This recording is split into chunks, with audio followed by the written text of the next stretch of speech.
Assalamualaikum warahmatullahi wabarakatuh. Apa kabar kalian semua? Semoga kalian dalam keadaan sehat, dilancarkan rezekinya, dan dimudahkan segala urusannya, dan penuh dengan kebahagiaan. Sebelum masuk ke cerita, jangan lupa bantu like, komen, dan subscribe ya. Semoga kalian semua selalu dalam lindungannya. Aku tidak pernah menyangka bahwa hari ketika aku mengenakan gaun pengantin putih dan menggenggam tangan Dimas erat di pelaminan adalah hari yang akan menjadi awal dari luka panjang dalam hidupku. Waktu itu, aku benar-benar percaya bahwa cinta bisa menaklukkan segalanya. Cinta bisa membuat perbedaan menjadi jembatan, bukan jurang. Aku percaya bahwa selama aku mencintainya, aku akan cukup, bahwa aku akan menjadi istri yang baik, menantu yang diterima, dan perempuan yang dicintai seumur hidupnya. Tapi tidak lama setelah pesta pernikahan usai, kenyataan menunjukkan wajahnya. Wajah yang dingin, kaku, dan penuh penghakiman.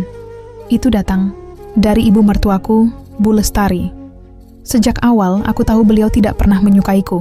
Entah karena aku berasal dari keluarga sederhana, atau karena aku tidak bekerja di perusahaan besar, seperti mantan pacar Dimas, yang katanya dulu sempat dijodohkan dengannya. Hari pertama aku masuk ke rumah keluarga Dimas setelah menikah, aku ingat betul kata-kata Bu Lestari yang membekas di telingaku. Kamu jangan pikir setelah menikah, kamu bisa leha-leha ya. Jadi istri itu bukan cuma nyenengin suami, tapi juga harus bisa jaga nama keluarga. Jangan bikin malu. Aku hanya bisa mengangguk dan tersenyum kecil. Kukira, mungkin memang seperti itu caranya seorang ibu mertua menasihati. Tapi ternyata, kalimat itu adalah awal dari tuntutan dan penilaian tanpa akhir. Setiap pagi aku bangun, lebih awal dari semua orang. Memasak, membereskan rumah, memastikan semuanya rapi. Tapi tetap saja ada yang salah. Kalau masakan terlalu asin, aku dikomentari. Kalau ada rambut rontok di lantai kamar mandi, aku dimarahi. Bahkan saat aku sedang haid dan tidak bisa ikut puasa, aku dituduh pura-pura sakit supaya bisa malas-malasan. Kamu tuh terlalu manja. Istri zaman sekarang maunya enak terus. Kalau kayak gini, gimana kamu mau jadi ibu yang baik? Ucap Bu Lestari sambil melipat tangan di dada. Dimas suamiku hanya duduk diam di samping. Kadang ia membela, tapi suaranya lemah. Lebih sering dia hanya menghela napas panjang, lalu menyibukkan diri dengan ponselnya. Lama-lama aku tidak tahu lagi, apakah aku menikah dengan pria dewasa atau anak lelaki yang takut pada ibunya sendiri? Aku mulai kehilangan diriku sendiri. Hari-hariku hanya diisi dengan rasa bersalah, cemas, dan takut. Takut salah. Takut tidak cukup baik. Aku mulai menghindari cermin karena aku tidak suka dengan wajah yang kulihat di sana. Wajahku sendiri. Wajah perempuan yang dulunya percaya diri, sekarang tampak letih, kehilangan cahaya. Satu malam, aku memberanikan diri bicara dengan Dimas. Aku duduk di ranjang sambil menggenggam tangannya. Mas, aku capek. Aku ngerasa selalu salah. Mama kayak nggak pernah bisa terima aku. Aku udah coba, Mas. Tapi kayaknya aku tetap nggak cukup. Dia menatapku sejenak, lalu menarik tangannya pelan. Kamu aja yang terlalu baper, katanya datar. Mama itu cuman ngomong gitu buat kebaikan kamu. Jangan dikit-dikit merasa disalahin. Aku juga capek ngadepin kamu yang sensitif terus. Aku diam, bukan karena tidak bisa membalas, tapi karena jiwaku seperti disayat perlahan. Kukira dia akan memelukku, atau setidaknya menggenggam tanganku lebih erat. Tapi justru, malam itu dia memilih tidur lebih dulu, dan membiarkan aku menangis dalam sunyi. Hari-hari selanjutnya aku mulai berubah. Aku mencoba membuktikan bahwa aku bisa. Aku menurunkan berat badan karena Bu Lestari pernah bilang, perempuan gemukan itu bikin suami ilfil. Aku mulai ikut arisan komplek, meski aku tidak suka. Karena menurut beliau, istri itu harus bisa bergaul. Aku bahkan ikut kursus masak online, agar bisa membuat makanan yang katanya lebih berkelas. Tapi apapun yang kulakukan tetap tidak cukup. Aku gagal jadi istri idaman. Itu kata mertuaku. Dan hari itu, dia tidak sekadar mengatakannya. Dia mengucapkannya di depan para tamu arisan, saat aku tak sengaja menjatuhkan piring kecil berisi kue pastel. Makanya ya, Dimas harus cari istri dari keluarga yang ngerti tata krama. Bukan cuma bisa nikah, tapi juga bisa bawa diri. Nih contohnya, lihat. Masa menjamu tamu aja nggak bisa. Gagal lah jadi istri idaman. Suara tawa kecil terdengar dari beberapa ibu. Tapi aku tahu tawa itu bukan tawa lucu. Itu tawa mengejek. Aku merasa tubuhku membeku. Wajahku panas. Tapi aku tidak menangis. Aku hanya mundur pelan, lalu masuk ke kamar. Mengunci pintu. Dan terisak tanpa suara. Dimas tidak bertanya apapun malam itu. Dia pulang larut dari kantor, lalu langsung tidur. Aku tahu dia lelah. Tapi entah mengapa aku juga lelah, dan rasanya tidak ada ruang buatku untuk mengeluh. Beberapa minggu setelah itu, aku mengetahui bahwa Dimas sering pulang terlambat bukan karena pekerjaan. Dia mulai bertemu dengan teman-teman lamanya. Salah satunya, mantan kekasihnya dulu. Aku tahu karena aku melihat percakapan mereka di laptopnya yang lupa ia tutup. Ada foto, ada tawa, ada pujian. Aku kangen obrolan kita yang dulu. Kamu tuh selalu tahu gimana bikin aku nyaman. Dan balasan Dimas, ya, kamu beda. Kamu ngerti aku. Nggak drama kayak sekarang di rumah. Tanganku gemetar saat membaca itu. Dunia seperti runtuh. Rasanya seperti melihat bayangan diriku sendiri terkoyak di dalam cermin. Aku tidak tahu siapa yang lebih menyakitkan saat itu. Mertuaku yang tidak pernah menerimaku, atau suamiku yang ternyata lebih kejam dengan diam-diam menghapusku. Aku tidak langsung marah. Aku tidak melempar piring atau memukul dadanya. Aku hanya duduk, lama, diam, lalu mengambil selembar kertas dan menulis semua hal yang telah aku lakukan selama ini. Semua usahaku untuk menjadi cukup, tapi kertas itu tetap kosong, karena ternyata tidak ada satupun yang dianggap berharga. Esoknya, aku bangun lebih pagi. Kupandangi wajah Dimas yang masih terlelap. Lalu aku bercermin. Dan hari itu, aku akhirnya belajar mencintai diriku sendiri, tapi dengan cara paling menyakitkan. Menerima bahwa selama ini aku berusaha dicintai oleh orang-orang yang tidak pernah ingin mencintaiku sejak awal. Aku mulai berjalan. Satu langkah kecil. Bukan untuk lari dari rumah, tapi untuk kembali ke diriku sendiri. Aku mulai berjalan. Satu langkah kecil. Bukan untuk lari dari rumah, tapi untuk kembali ke diriku sendiri. Pagi itu, aku tidak menyiapkan sarapan seperti biasanya. Tidak memanaskan air. Tidak menyeduh teh untuk Bu Lestari.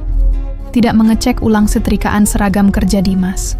Aku hanya duduk di teras belakang rumah, mengenakan jaket tipis dan memandangi langit yang masih semburat abu-abu. Ada suara langkah kaki di dapur. Lalu suara lemari dibuka. Dan seperti yang kuduga, suara itu berubah menjadi teguran yang tidak asing lagi. Kok belum nyiapin apa-apa? Kamu kira rumah ini hotel? Aku tidak menjawab. Bahkan tidak menoleh. Untuk pertama kalinya, aku tidak merasa bersalah. Untuk pertama kalinya, aku tidak merasa harus menjelaskan apapun. Bu Lestari masuk ke ruang belakang dengan wajah terlipat. Saya tanya kamu sakit? Atau emang niatnya mau bikin saya repot pagi-pagi? Mataku tetap lurus ke depan. Saya cuma lagi mau diam, Bu. Saya lelah. Lelah. Kamu itu belum tahu apa-apa soal capek. Kamu belum pernah bangun jam 3 pagi buat jualan kue kayak saya dulu. Baru disuruh masak sama beresin rumah udah ngeluh lelah. Aku hanya menunduk sebentar. Suaranya menggema di kepala tapi tidak sekuat dulu. Ada jarak baru di dalam diriku yang memisahkan antara ucapan dan luka. Jarak yang pelan-pelan sedang aku bangun. Tak lama, Dimas keluar dari kamar. Matanya masih merah, mungkin karena baru bangun. Tapi saat melihat suasana tegang antara aku dan ibunya, dia langsung menarik napas berat. Ada apa lagi, Ma? Ya kamu tanya sendiri ke istrimu. Ini perempuan pagi-pagi duduk termenung di belakang rumah kayak habis ditinggal mati. Sarapan belum ada, kopi pun enggak nyala. Apa-apaan? Aku berdiri, menghadapi Dimas langsung. Aku tahu ini akan jadi momen penting. Entah dia akan berdiri di sampingku, atau Sekali lagi, memilih diam. Mas, kataku pelan. Aku minta waktu. Aku enggak bisa terus begini.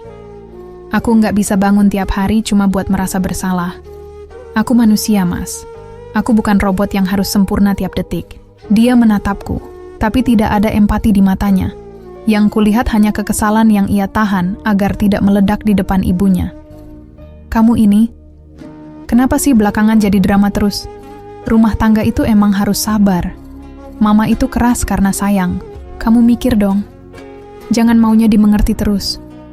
Aku menggigit bibir bawahku, menahan gemuruh. Lalu kutanya satu kalimat yang sudah lama ingin aku ucapkan. Kalau memang aku selalu salah, kenapa kamu nikahin aku, Mas? Dia terdiam sejenak, tapi kemudian kalimat itu keluar dari mulutnya. Kalimat yang akhirnya mematahkan apapun yang masih tersisa dalam hatiku. Karena waktu itu kamu yang paling mudah. Kamu yang paling realistis buat dijadikan istri. Bukan yang paling aku inginkan. Dunia seketika berhenti berputar. Suara burung pagi tak lagi terdengar. Nafasku tercekat. Lidahku keluh. Aku berdiri di sana, seperti boneka porselen yang baru saja dijatuhkan dari ketinggian. Di belakangku, Bu Lestari malah tertawa kecil, sinis. Seolah itu adalah jawaban yang ia tunggu-tunggu sejak lama. Ya ampun.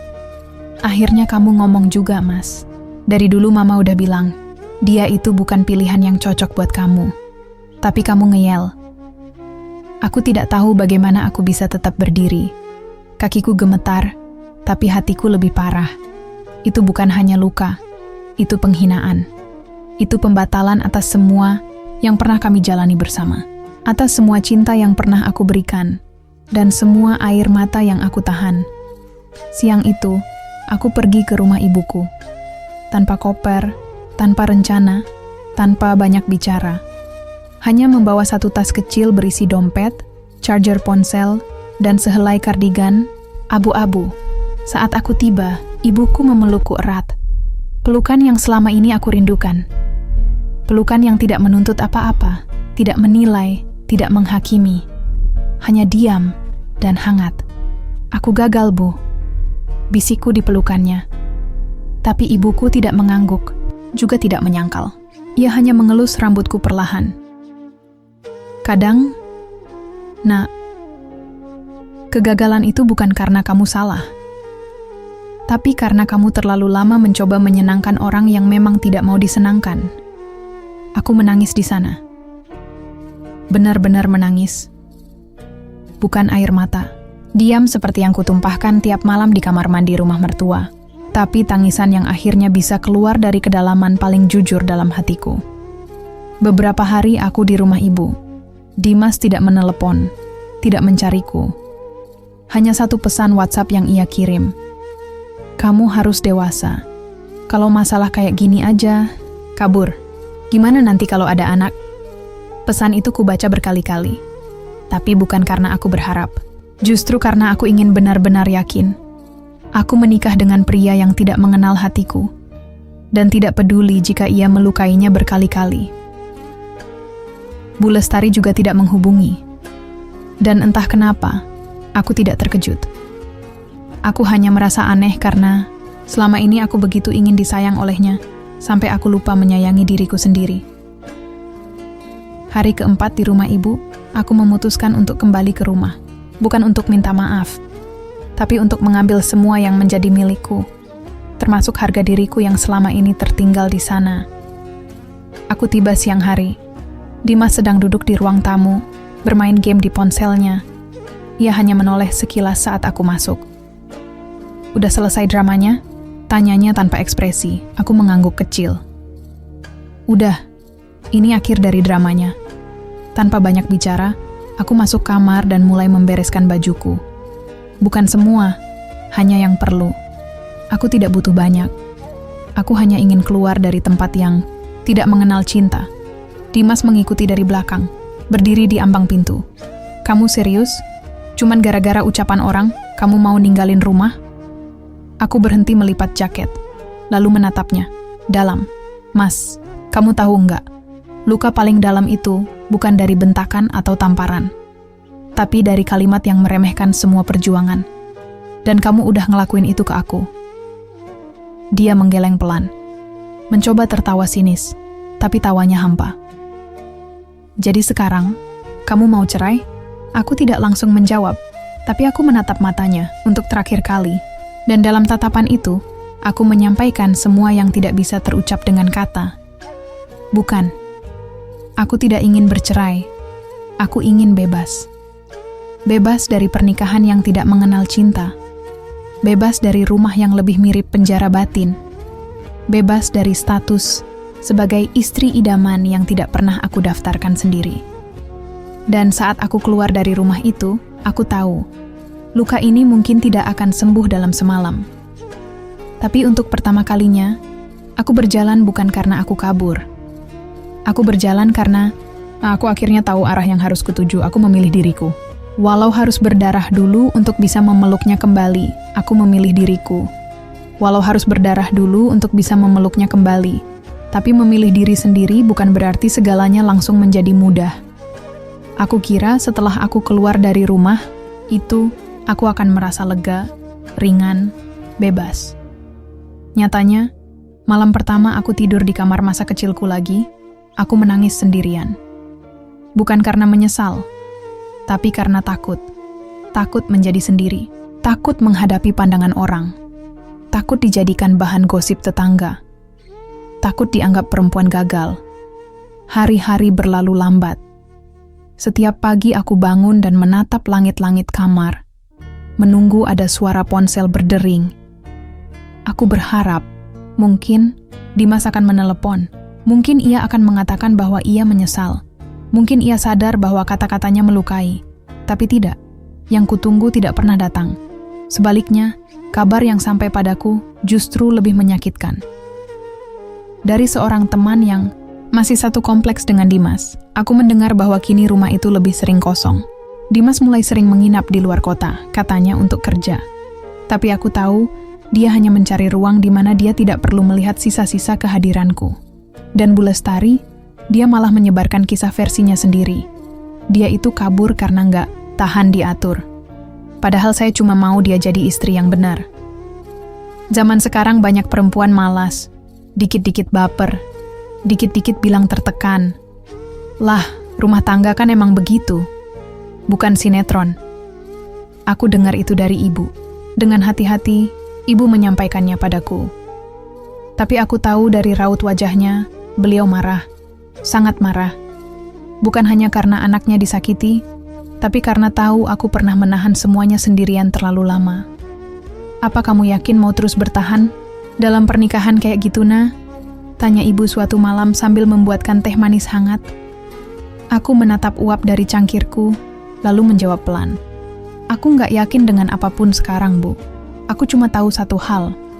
Aku nggak mau kembali ke tempat yang membuatku merasa hina karena menjadi diri sendiri. Ibu mengangguk pelan. Ia tidak menekan, tidak memaksa. Ia hanya menemaniku tumbuh kembali, sehelai demi sehelai. Dan saat luka di dalamku mulai mengering, satu demi satu bagian diriku yang lama mulai kembali. Aku mulai menulis lagi. Sesuatu yang dulu sangat kusukai sebelum menikah. Aku mulai berkumpul dengan teman-temanku, tertawa tanpa harus menjaga nada suara. Aku mulai memasak untuk kesenangan, bukan karena takut dimarahi. Aku mulai memakai baju yang kusuka, bukan yang dikatakan pantas oleh orang lain. Sampai suatu sore Dimas menghubungiku, bukan lewat pesan, bukan lewat telepon, tapi datang langsung ke rumah. Aku sedang menyiram bunga ketika suara mobil itu berhenti di depan pagar. Dan saat ia turun, aku tahu ada sesuatu yang akan ia sampaikan. Tapi entah, kenapa aku sudah tidak lagi gugup, tidak lagi berharap. Dia berdiri di hadapanku, rapi, dengan kemeja putih. Wajahnya tenang, tapi aku bisa melihat kelelahan di sorot matanya. Aku mau bicara, Nah, katanya pelan. Aku menoleh sebentar ke arah ibu yang mengintip dari jendela, lalu mengangguk. Kami duduk di teras di bangku kayu panjang yang sudah mulai lapuk. Aku minta maaf, katanya akhirnya. Aku sadar, aku salah. Aku nggak pernah benar-benar ngedengerin kamu. Aku biarin kamu terluka terus-menerus. Dan aku nyesel. Aku diam. Bukan karena tidak punya kata-kata, tapi karena aku sudah terlalu lama berharap kalimat itu keluar. Sampai kini ketika akhirnya terucap, rasanya sudah terlalu terlambat. Aku tahu kamu enggak akan langsung percaya. Tapi aku pengen coba perbaiki semuanya. Kita bisa mulai dari awal. Kalau kamu mau, aku menggeleng pelan. Senyum kecil menghiasi bibirku. Tapi senyum itu bukan karena bahagia. Itu senyum dari seseorang yang akhirnya menerima kenyataan sepenuhnya. Mas, kamu tahu nggak? Luka yang paling susah sembuh itu bukan karena satu kejadian besar, tapi karena luka-luka kecil yang terjadi setiap hari, sampai akhirnya aku mati, rasa. Kamu minta aku balik, tapi kemana? Ke rumah yang bahkan nggak bisa kupanggil rumah? Dimas menunduk. Kedua tangannya mengepal di atas lututnya. Tapi aku tidak ingin melihat air mata di matanya. Aku sudah cukup banyak menangis untuk kami berdua. Aku tidak membencimu, Mas. Lanjutku. Aku cuma tidak ingin melanjutkan hidup di tempat yang membuatku merasa tidak berharga. Aku sudah terlalu sering mengorbankan diriku untuk menjadi istri idaman, dan aku gagal. Gagal bukan karena aku kurang, tapi karena standar itu tidak pernah dibuat untukku. Kami diam lama. Angin sore meniup rambutku pelan. Dimas memejamkan mata, seolah ingin kembali ke masa lalu dan mengubah segalanya. Tapi waktu tidak bisa ditarik. Ulang. Jadi, kamu benar-benar mau pisah? Suaranya lirih. Lebih mirip gumaman. Aku menatap matanya. Dalam. Tegas. Aku memilih diriku. Dan itu berarti, aku harus pergi dari hidup yang menghilangkan siapa aku sebenarnya. Dia mengangguk. Perlahan. Berat. Tapi kali ini, dia tahu. Ini bukan keputusan yang lahir dari emosi. Ini keputusan dari seseorang yang akhirnya belajar mencintai dirinya sendiri, meski lewat jalan paling menyakitkan. Malam itu, aku menatap langit kamar dari ranjang yang sama. Tapi kali ini, bukan dengan air mata, melainkan dengan kelegaan. Aku mungkin gagal jadi istri idaman, tapi aku berhasil menemukan kembali diriku sendiri. Dan itu jauh lebih berharga daripada status apapun yang dunia coba sematkan padaku. Dan itu jauh lebih berharga daripada status apapun yang dunia coba sematkan padaku. Tapi dunia tak pernah benar-benar membiarkan perempuan yang memilih pergi hidup dengan tenang. 3 hari setelah pertemuan terakhir dengan Dimas, kabar perceraian kami mulai menyebar seperti bara dalam jerami kering. Tetangga mulai bisik-bisik saat aku lewat. Grup keluarga mulai dingin. Beberapa tante yang dulu rajin mengirimi stiker WhatsApp, "Semoga langgeng ya sayang," kini membisu seperti patung. Yang paling menyakitkan adalah ketika seseorang yang dulu kupanggil kakak ipar menulis status di media sosialnya, "Perempuan zaman sekarang dikit-dikit trauma, dikit-dikit healing, lupa kalau istri itu harus kuat. Kalau cuman modal air mata, semua orang bisa jadi istri." Aku tahu itu ditujukan padaku. Aku tahu karena sehari sebelumnya aku menolak undangan, arisan keluarga, dan hanya menjawab dengan sopan. "Maaf, saya belum siap." Aku menghapus akun media sosial malam itu, bukan karena kalah, tapi karena aku tidak ingin lagi membuktikan apapun pada siapapun. Perjalanan mencintai diri sendiri bukan panggung tontonan. Ini luka yang harus sembuh secara pribadi, dalam sunyi, tanpa tepuk tangan atau cacian. Namun luka paling besar datang ketika ayah datang ke rumah. Kami tidak terlalu dekat selama ini, karena beliau orangnya pendiam dan jarang ikut campur. Tapi kehadirannya malam itu terasa berat, seperti akan menjatuhkan putusan yang tidak ingin ku dengar. Dia duduk di ruang tamu, bersama ibu. Tangannya mengepal, di lutut. Lama diam, sebelum akhirnya bersuara. "Nah, ayah nggak marah kamu pulang. Tapi ayah juga nggak nyaman kalau kamu terus di sini tanpa kejelasan." Orang bicara, mereka datang ke warung, bisik-bisik soal kamu. Aku menahan napas.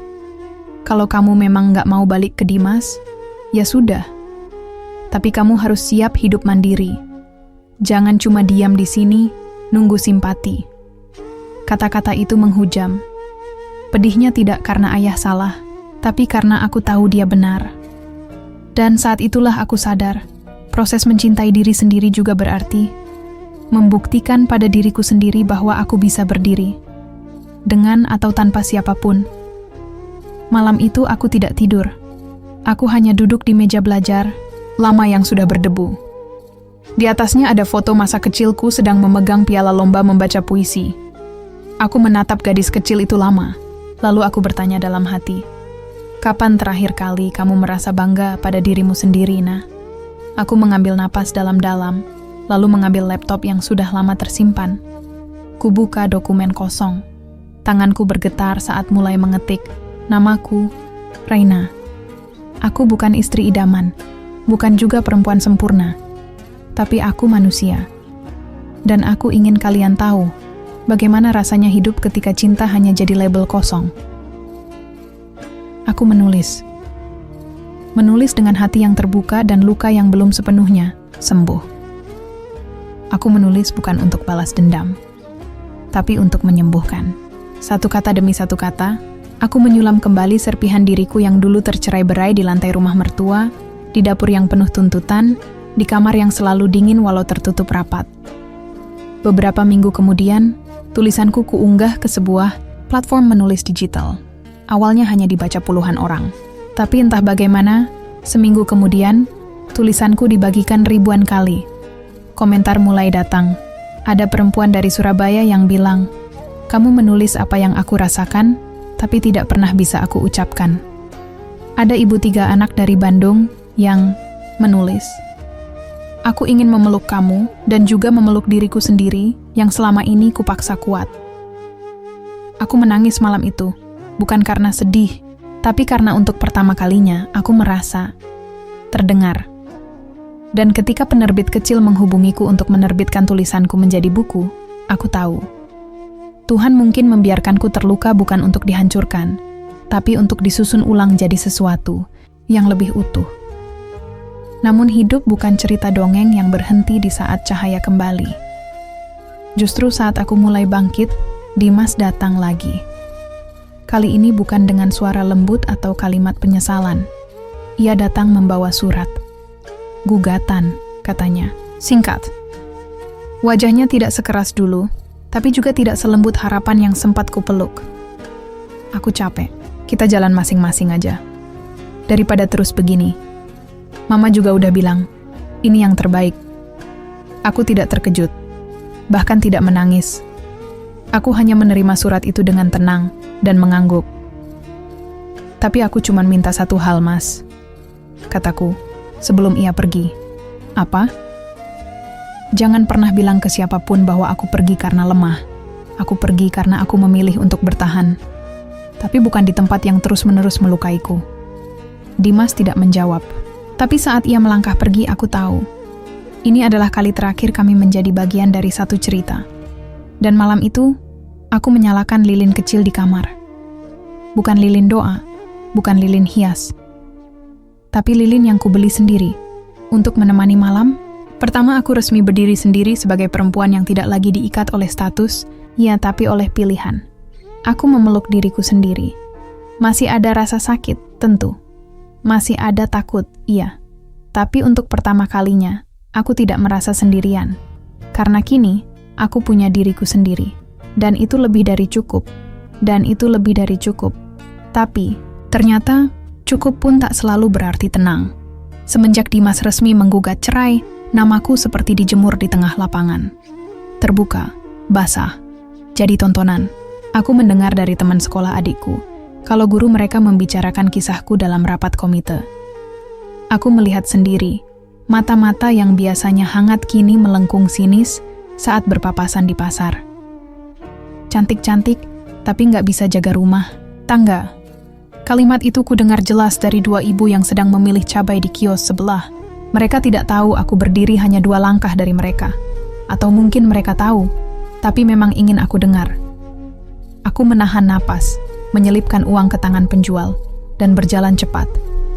Tapi langkahku terasa berat, bukan karena lelah, melainkan karena beban yang tak terlihat. Ekspektasi masyarakat pada perempuan, untuk sabar, untuk diam, untuk tetap tinggal meski dilukai. agar bisa disebut baik. Dan seperti luka yang dibuka ulang, aku kembali mempertanyakan, apakah aku egois? Namun malamnya, jawaban datang dari arah yang tak kusangka. Seorang gadis muda mengirimiku pesan melalui surel. Namanya Tania. Ia menulis, "Kak Raina, aku belum menikah, tapi aku sering takut karena cerita orang tentang rumah tangga." Setelah baca tulisan kakak, aku sadar bahwa mencintai diri sendiri bukan berarti menyerah, tapi memilih bertahan di tempat yang tidak mengikis. Aku membaca ulang kalimat itu berkali-kali dengan mata basah. Karena sesungguhnya, yang paling kutakutkan sejak awal bukan perceraian itu sendiri, tapi menjadi tidak berarti setelahnya. Menjadi tidak terlihat, menjadi perempuan yang gagal, kata yang selalu dijatuhkan kepada kami yang memilih keluar dari rumah yang penuh luka. Tapi lewat cerita-cerita yang masuk, aku mulai paham sesuatu yang dulu kabur. Perempuan yang memilih untuk meninggalkan tidak sama dengan perempuan yang menyerah. Kadang, meninggalkan adalah bentuk bertahan yang paling berani. Dan aku tahu aku tidak sendirian lagi. Namun hidup bukan hanya tentang perasaan. Ada hukum yang harus dijalani, proses persidangan yang menyakitkan. Saat aku duduk di ruang pengadilan, mengenakan baju abu-abu sederhana, Dimas duduk 2 meter di depanku, menatap lurus ke arah meja hakim. Tak ada sapa, tak ada genggam tangan. Kami seperti 2 orang asing yang pernah saling tidur di ranjang yang sama. Tapi kini tak saling kenal, Bu. Lestari tidak datang. Mungkin karena merasa kemenangan sudah di tangan. Atau mungkin karena terlalu sibuk menyiapkan narasi baru untuk keluarga besarnya. Bahwa aku yang pergi karena tak tahan jadi istri. Hakim membacakan gugatan dengan nada datar. Lalu bertanya, apakah pihak istri bersedia berdamai? Aku menatap Dimas. Hanya sepersekian detik. Tidak ada permintaan di matanya. Tidak ada keraguan. Aku menggeleng. Tidak, Yang Mulia. Mungkin orang mengira aku harus menangis di sana. Tapi tidak. Justru, untuk pertama kalinya, aku merasa bebas. Dan saat palu diketuk, dan suara ketukan itu menggema di dalam dada, aku tahu, hari ini, aku bukan lagi istri dari Dimas. Tapi, hanya Raina. Raina yang sama seperti dulu, tapi juga sangat berbeda. Raina yang retak, tapi kembali membentuk dirinya menjadi utuh dengan luka-lukanya sendiri. Sore itu, aku pulang naik ojek online, dengan 1 kantong di tangan, berisi surat resmi cerai dari pengadilan. Angin sore menyapu rambutku, langit berwarna, jingga keemasan. Dan untuk pertama kalinya dalam berbulan-bulan, aku mengangkat kepala, memandang langit, dan tersenyum. Aku tahu hidup tidak akan mudah, tapi aku tidak takut lagi. Karena kini aku tahu, rasa takut pun bisa dijinakkan. Selama aku punya keberanian untuk terus berdiri, walau sendirian. Dan malam itu, saat aku duduk di depan laptopku, aku menulis sebuah kalimat yang sudah lama ingin kutulis. Hari ini, aku resmi kehilangan status sebagai istri. Tapi aku mendapatkan kembali status sebagai diriku sendiri. Dan itu tidak ternilai harganya. Dan itu tidak ternilai harganya. Tapi harga dari kebebasan itu tak hanya dibayar sekali. Ia datang dalam bentuk-bentuk kecil yang menyusup di sela hari, diam-diam mengguncang, seperti ombak yang terus mengikis tebing meski perlahan. Beberapa hari setelah statusku resmi berubah menjadi janda, ibu mulai mendapat kunjungan tak diundang. Beberapa tetangga yang sebelumnya jarang bertegur sapa, kini rajin datang dengan alasan basa-basi. Mereka tak pernah menyebut kata cerai, tapi nada suara mereka sudah cukup menusuk. Raina nggak nyesel, Bu. Soalnya Dimas kan kerjanya bagus. Rumahnya juga gede. Tapi ya sudahlah, mungkin belum jodoh ya. Ya, meskipun perempuan yang baik kan katanya menjaga rumah tangga sampai titik darah penghabisan. Ibu menanggapi dengan tenang. Tapi aku tahu, hatinya juga lelah menjadi tameng bagi pilihan anak perempuannya. Setiap malam, aku melihatnya duduk lebih lama dari biasanya di ruang tamu, memeluk bantal kecil yang sering ia pakai sejak ayah meninggal 2 bulan lalu. Ya, ayahku meninggal mendadak karena serangan jantung, hanya 2 minggu setelah putusan cerai dibacakan.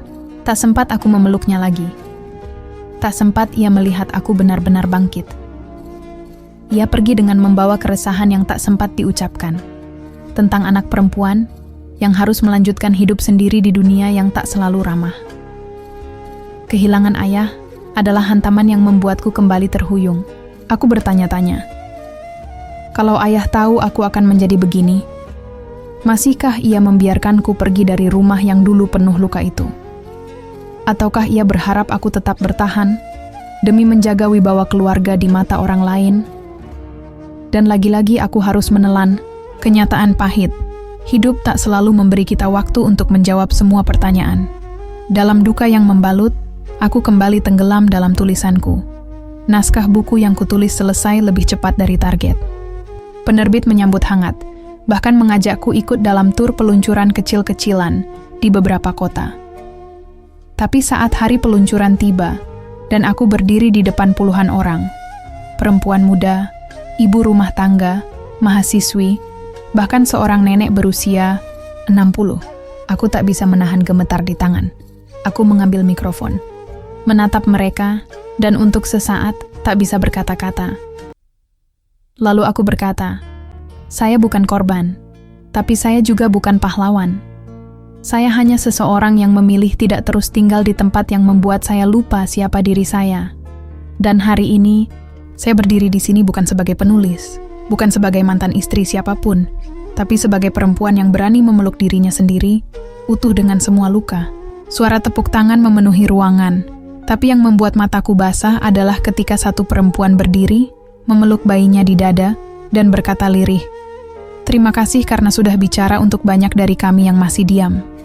Dan saat itulah, aku benar-benar mengerti, aku tidak gagal, aku tidak hancur, aku berubah.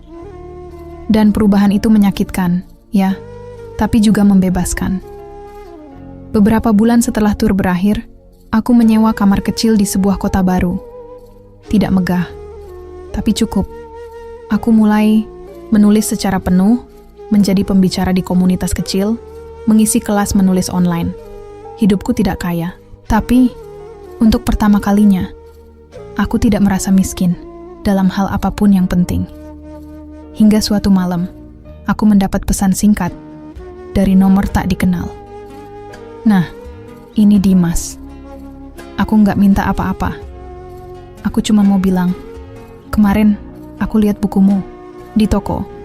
Aku baca, dan aku ngerti sekarang kenapa kamu pergi. Maaf karena baru paham setelah semuanya selesai. Aku tidak langsung membalas. Aku hanya menatap layar ponsel lama. Dulu, pesan seperti ini akan membuatku berharap. Tapi tidak malam ini.